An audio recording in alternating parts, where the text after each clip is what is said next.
Hi guys. So yeah, I know I'm doing a lot of videos today. I'll post them sporadically, but one thing that's been on my mind is my husband and I have been together.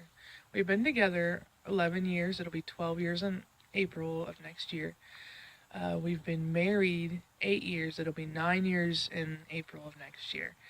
And the last 2 years, he's been on third shift at night, and then I've been on day shift. And we've only been seeing each other about 15 minutes in the morning and about an hour at night if I'm lucky.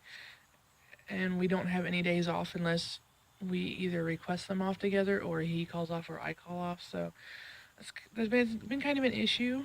It's been a really bad issue, and we just want a life again. So he's finally on first shift, which is amazing, and it's a big help from definitely one manager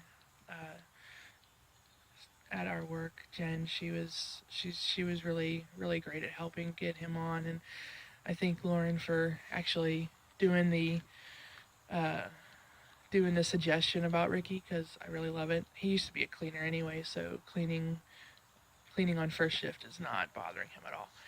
But we have a lot of people telling us when we're together or when we're separate, like, you tired of her yet? Or you tired of him? Is he getting on your nerves? Are you regretting the switch now? And it's like, no, we're loving it. We're having a lot of fun. We're doing a lot of things together now.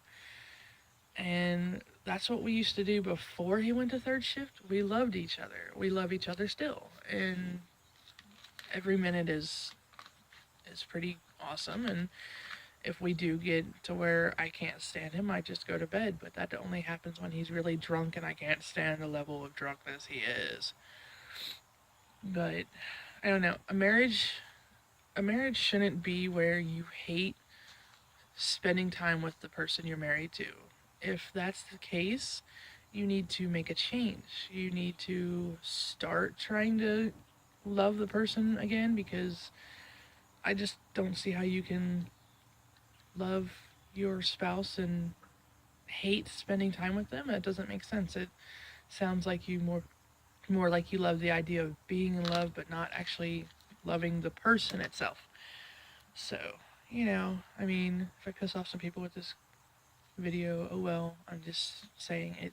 It's really irritating to hear that I'll be just completely depressed and anger and hating spending this time with my husband. It's like, no, I mean, we used to play games every night with each other, which is what we've been starting to do. Watching movies with each other, talking, we're going to the park. We're even actually getting to spend time with Sun Arrow 86. We're getting to spend a lot more time with my mom. We're spending time with his mom, and now that my dad's summer adventures are over, after this weekend, we'll start getting to see him a lot more. And it's been an awesome month, and September was an awesome month when the change happened, and so far we're about halfway through October, and we're loving it too. So, I mean, I don't see us ever hating this idea, this change. I know our puppies are definitely a lot happier with it, but you know, I I don't know. I guess if you're in a marriage or a relationship that way, you kind of need to make a change to start spending more time with the person and actually remembering why you got together with them. And if there's nothing there, it's maybe you need to decide to do something else. And if you do decide to stay with that person, don't shed your unhappiness onto other people. I really don't like that. And then, like, Ricky was mentioning about how he was talking to someone, he said 8 years for marriage, because he didn't remember how long we've been together total. And the guy was like, "Oh, I have you beat. I have you beat." It's like, it's not a competition to how long you've been married with someone we're together with someone. I mean, we've been together almost 12 years.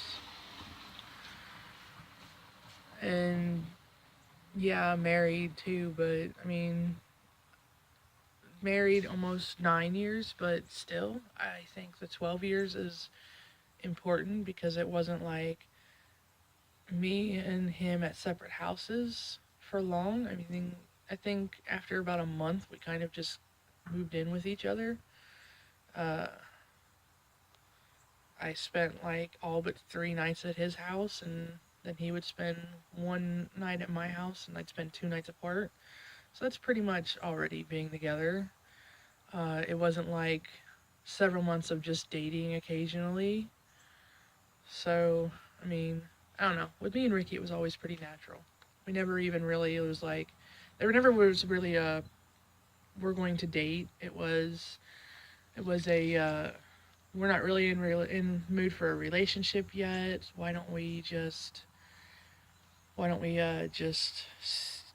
come over and spend time with each other and watch movies and play games and then maybe get a relationship later. And then like a couple weeks after that, it was, hey, you want to go out to the movies? And then we started going out and doing stuff, like going to the movies, going to the Newport Aquarium, which was our first official date anyway.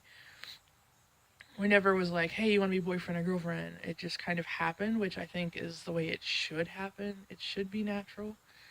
Um, and then we never really was like, hey, let's move out into a house of our own. It was just one morning we were like, we should go look at trailers and find a trailer we can move into together because we didn't want to do apartments. We like our privacy. So we are like, yeah, trailer costs us about the same as an apartment, which it does. And it's like, and then we'll have a little starter home and be able to move up from there later. So we did that. We got a trailer that day. We had the keys and were able to move in within a week. And then one day it was just, hey, let's go up to Walmart and get you an engagement ring. Okay. We didn't really have a proposal. It just happened. We just kept, it was just like that. And then, like,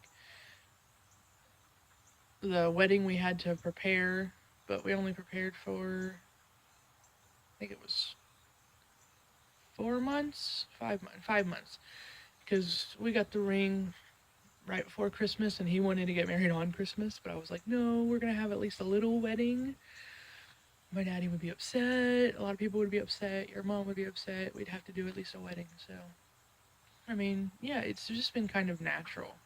It hasn't been, hey, will you marry me? Or, hey, let's get a house together. It just kind of naturally came. We just both decided, like, I guess mentally, we just decided we were enough for each other that we wanted to move to the next step. So it was just kind of casual suggestions that created all this. And here we are. We've made it almost 9 years that most people don't even make 1 year.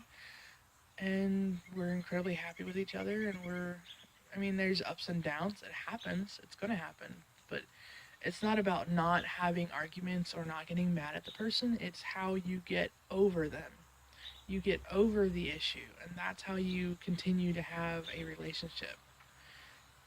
You find a way to get above the milestones, and then you just keep climbing the mountain. That's how it works.